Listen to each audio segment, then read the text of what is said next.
Welcome back. A countless number of bad bets are made every single day on sports, in casinos, on Wall Street. But according to a new book, of all the bets in the world, globalization is the worst of them. The author recently sat down with the program's regular anchor, Major Garrett. Take a look.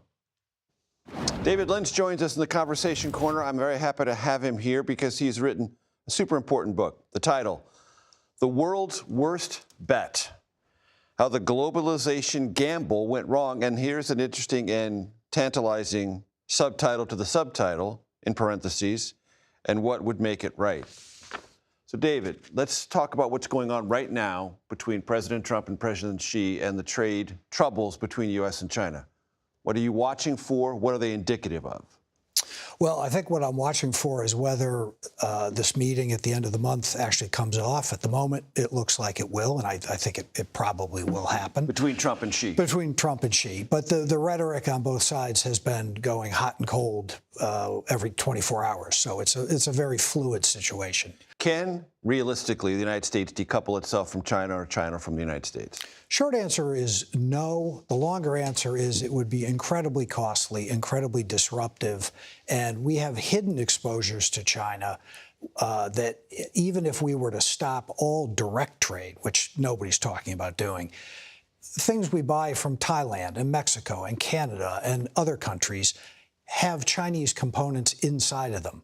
So we're exposed to China even through third countries. So this is a global economy where supply chains are marbled throughout one country after another. It's no simple thing to reverse 30 or 40 years of economic integration. Part of the dispute right now centers on something called rare earth minerals. Treasury Secretary Scott Bessent said this week that doesn't provide China as much leverage as it appears. The United States, he said, has more levers against China. Is that true?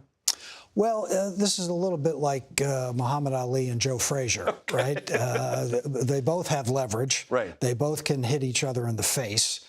Both of them are going to hurt at the end of 15 rounds.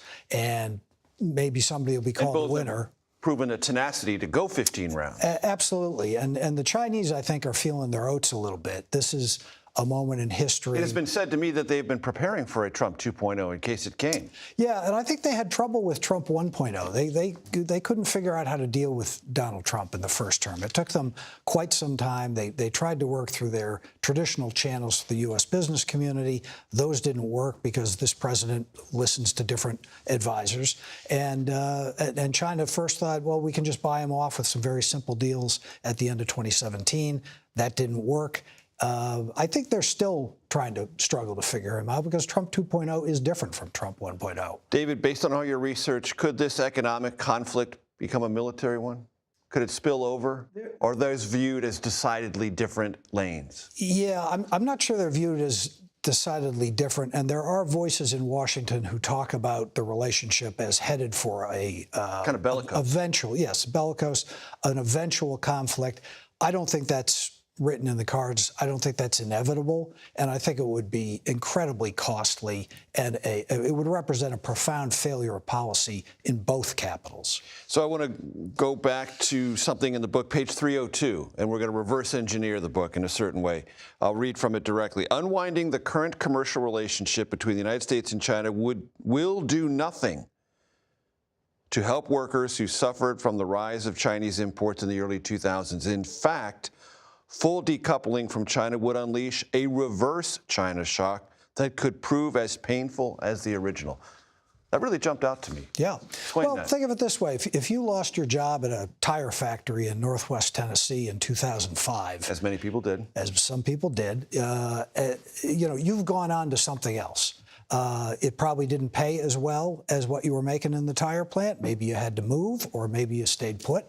But you've, by now, 20 years later, adapted. And you're also older. You might even be as old as I am.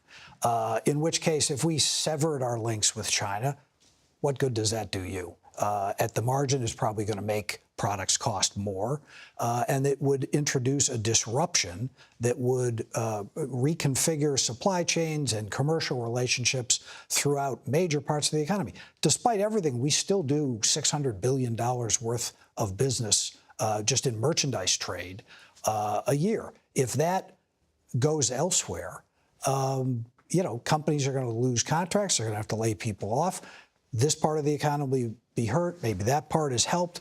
That's going to be enormously disruptive. And that's why it's not really a serious proposition. I think we are reducing our exposure to China. It's certainly, we're in a different era now than we were at the beginning of this, what economists call the hyper-globalization period that I describe in the book. And so things are going to be different. Globalization's changing, though. It's not ending. And you can listen to the rest of that interview on your favorite podcast platform.